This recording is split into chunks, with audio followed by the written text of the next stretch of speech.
David Copperfield by Charles Dickens, Chapter 49, I Am Involved in Mystery.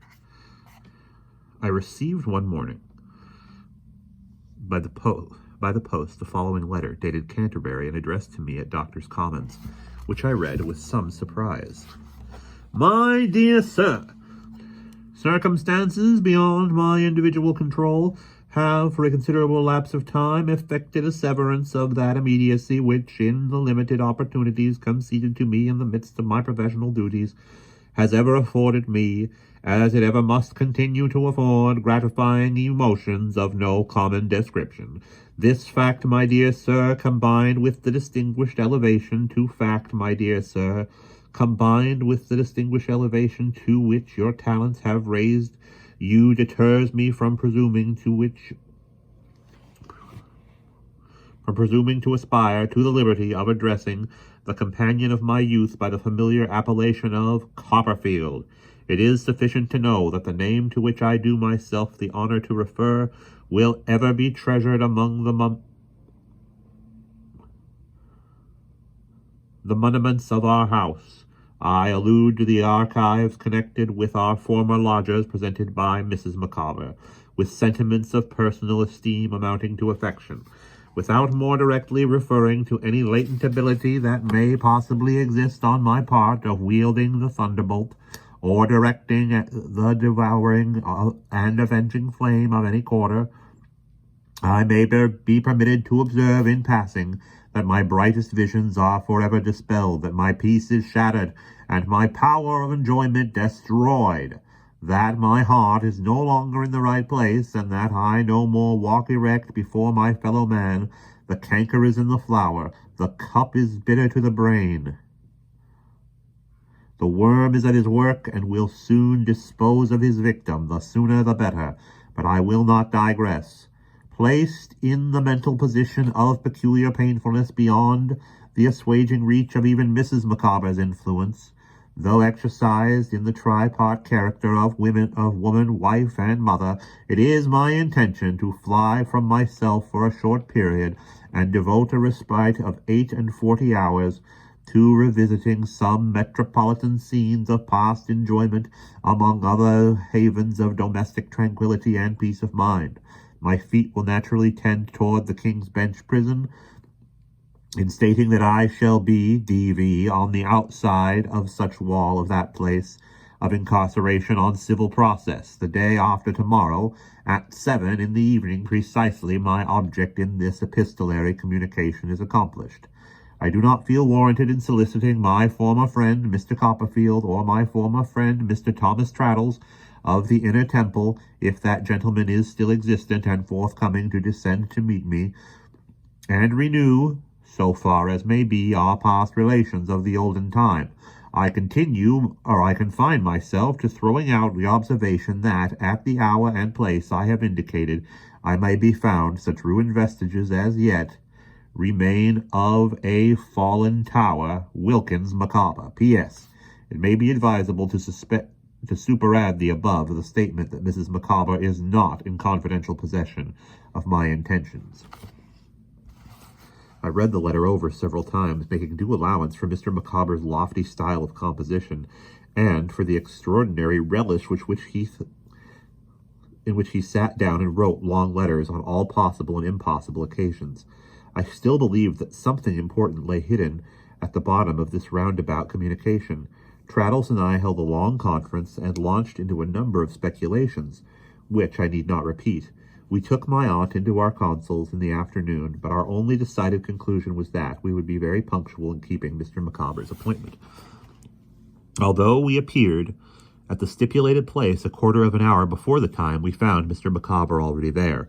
His manner was something more confused and something less genteel than of yore. He had relinquished his legal suit for black for the purpose of this excursion, and wore the old surcoat and tights, but not quite with the old air. He gradually picked up more and more of it as we conversed with him, but his very eyeglass seemed to hang less easily, and his shirt collar, though still of the old-fashioned dimensions, rather drooped. "Gentlemen," said Mr. Micawber after the first salutation, "you are friends in need, and friends indeed. Allow me to offer my inquiries with reference to the physical welfare of Mrs. Copperfield in esse and Mr. Traddles in posse. Presuming, that is to say, that my friend Mr. Traddles is not yet united in the object of his affections, and weal for weal and for woe." We acknowledged his politeness, and made suitable replies. He then directed our attention to the wall, and was beginning, "I assure you, gentlemen," when I ventured to object that ceremonious form of address, and to beg that he would speak to us in the old way. "My dear Copperfield," he returned, pressing my hand, "your cordiality overpowers me. This reception of a shattered fragment of the temple once called man, if I may be permitted to express myself, bespeaks a heart that is an honor to our common nature." "Oh, you are in low spirits, Mr. Micawber," said Traddles. "I am, sir," interposed Mr. Micawber. "I hope," said Traddles, "it is not because you have conceived a dislike of the law, for I am a lawyer myself, you know." Mr. Micawber answered not a word. "How is our friend Heep, Mr. Micawber?" said I after a silence.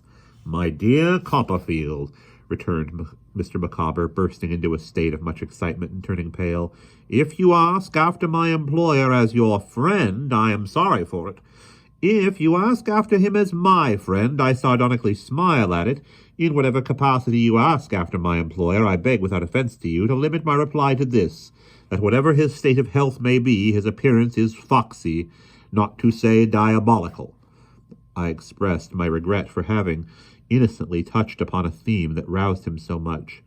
"May I ask," said I, "whether any hazard of repeating the mistake, without any hazard of repeating the mistake, how my old friends Mr. and Miss Wickfield are?" "Miss Wickfield," said Mr. Micawber, now turning red, "is, as she always is, a pattern and bright example. My dear Copperfield, she is the only starry spot in the miserable existence. My respect for that young lady, my admiration for her character, my devotion to her for love and truth and goodness, take me," said Mr. Micawber, "down a turning, for upon my soul, in my present state of mind, I am not equal to this."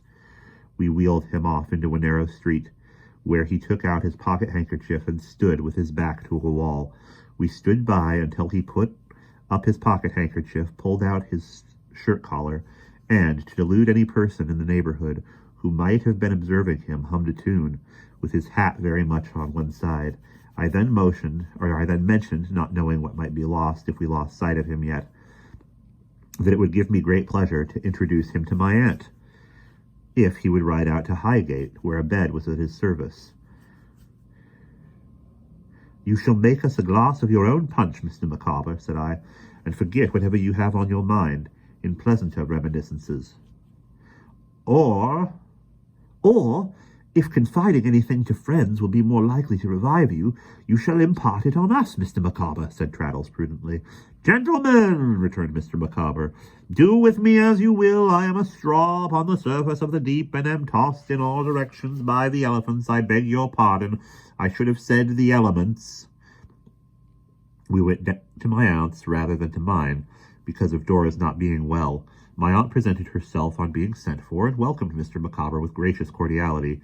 Mr. Micawber kissed her hand, retired to the window, and, pulling out his pocket-handkerchief, had a mental wrestle with himself. Mr. Dick was at home. He was, by nature, so exceedingly compassionate of anyone who seemed to be ill at ease, and was so quick to find any such person out, that he shook hands with Mr. Micawber at least half a dozen times in 5 minutes. To Mr. Micawber, in his trouble, this warmth on the part of a stranger was so extremely touching that he could only say on the occasion with each successive shake, "My dear sir, you overpower me," which gratified Mr. Dick so much that he went at it again with greater vigor than before. "The friendliness of this gentleman," said Mr. Micawber to my aunt, "if you will allow me, ma'am, to cull a figure of speech from the vocabulary of our coarser national sports, floors me." "My friend Mr. Dick," returned my aunt proudly, "is not a common man." "That I am convinced of," said Mr. Micawber. "My dear Sir, for Mr. Dick was shaking hands with him again, I am deeply sensible of your cordiality. How do you find yourself? Said Mr. Dick, with an anxious look. Indifferent, my dear sir, returned Mr. Micawber, sighing. You must keep up your spirits, said Mr. Dick, and make yourself as comfortable as possible. Mr. Micawber was quite overcome by these friendly words, and by finding Mr. Dick's hand again within his own. It has been my lot, he observed, to meet in the diversified panorama of human existence with an occasional oasis, but never with one so green, so gushing as the present. You are a very old friend of my nephew's, Mr. Micawber. You are a very old friend of my nephew's, Mr. Micawber, said my aunt. I wish I had had the pleasure of seeing you before. Madam, returned Mr. Micawber, I wish I had had the honour of knowing you at an earlier period. I was not always the wreck you at present behold. I hope Mrs. Micawber and your family are well, sir, said my aunt. Mr. Micawber inclined his head. They are as well, ma'am, he desperately observed after a pause, as aliens and outcasts can ever hope to be. Lord bless you, sir, exclaimed my aunt in her abrupt way. What are you talking about? The subsistence of my family, ma'am, returned Mr. Micawber, trembles in the balance. My employer... Here Mr. Micawber provokingly left off and began to peel the lemons that had been, under my direction, set before him, together with all the other appliances he used in making punch. I saw that a crisis was at hand, and it came. He clattered all his means and implements together, rose from his chair, pulled out his pocket-handkerchief, and burst into tears. My dear Copperfield, said Mr. Micawber behind his handkerchief, this is an occupation of all others requiring an untroubled mind and self-respect. I cannot perform it. It is out of the question. Mr. Micawber, said I, what's the matter? Pray speak out. You are among friends. Among friends, sir, repeated Mr. Micawber.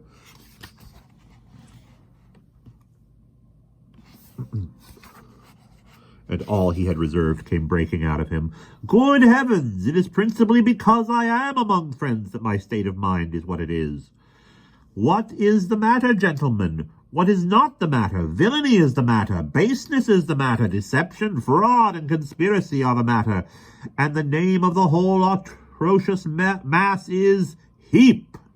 I never saw a man so hot in my life. I tried to calm him, and we might come to something rational, but he got hotter and hotter and wouldn't hear a word. I'll put my hand in no man's hand, said Mr. Micawber, gasping, puffing, and sobbing to the degree that he was like a man fighting with cold water, until I have blown fragments of that detestable serpent Heap. I'll partake of no one's hospitality until I have moved Mount Vesuvius to eruption on the abandoned rascal Heap. Refreshment underneath this roof, particularly punch, would choke me unless I had previously choked the eyes out of the head of the interminable cheat and liar Heap. I'll know nobody and say nothing and alive nowhere until I have crushed to undiscoverable atoms the transcendent and immortal hypocrite and perjurer Heap.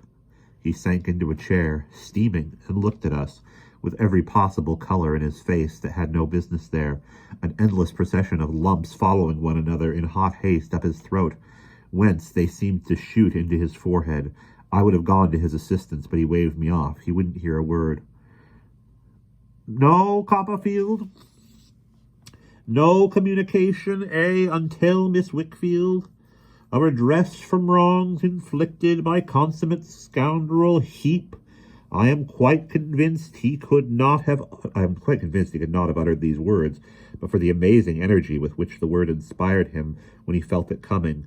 Inviolable secret from a whole world, no exceptions, this day week, at breakfast time, and everybody present, including Aunt, an extremely friendly gentleman to be at the hotel at Canterbury, where Mr. Micawber and myself, where Mrs. Micawber and myself, Auld Lang Syne in chorus, and a will-exposed, intolerable ruffian Heap. No more to say, or listen to. Persuasion go immediately, not capable of bare society upon the track of devoted and doomed traitor, heap. With this last repetition of the magic word that had kept him going at all, in which he surprised all his previous efforts, Mr. Micawber rushed out of the house, leaving us in a state of excitement, hope, and wonder that reduced us to a condition a little better than his own. But even then his passion for writhing letters was too strong to be resisted, and for a while we were yet in the height of our excitement, hope, and wonder. The following pastoral note was brought to me from a neighboring tavern at which he had called to write it. Most secret and confidential. My dear sir, I beg to be allowed to convey, through you, my apologies to your excellent aunt for my late excitement. An explosion of a smoldering volcano long suppressed was the result of an internal contest more easily conceived than described. I trust I rendered tolerably intelligible my appointment for the morning of this day week at the house of public entertainment at Canterbury, where Mrs. Micawber and myself had once the honour of uniting our voices to yours in the well-known strain of the immortal exorcism nurtured beyond the Tweed. The duty done, the act of reparation performed, which can alone enable me to contemplate my fellow mortal, I shall be known no more. I shall simply require to be deposited in that place of universal retort where each in his narrow cell is ever laid, the rude forefathers of the hamlet sleep, with the plain inscription, Wilkins Micawber. And that is the end of chapter 49.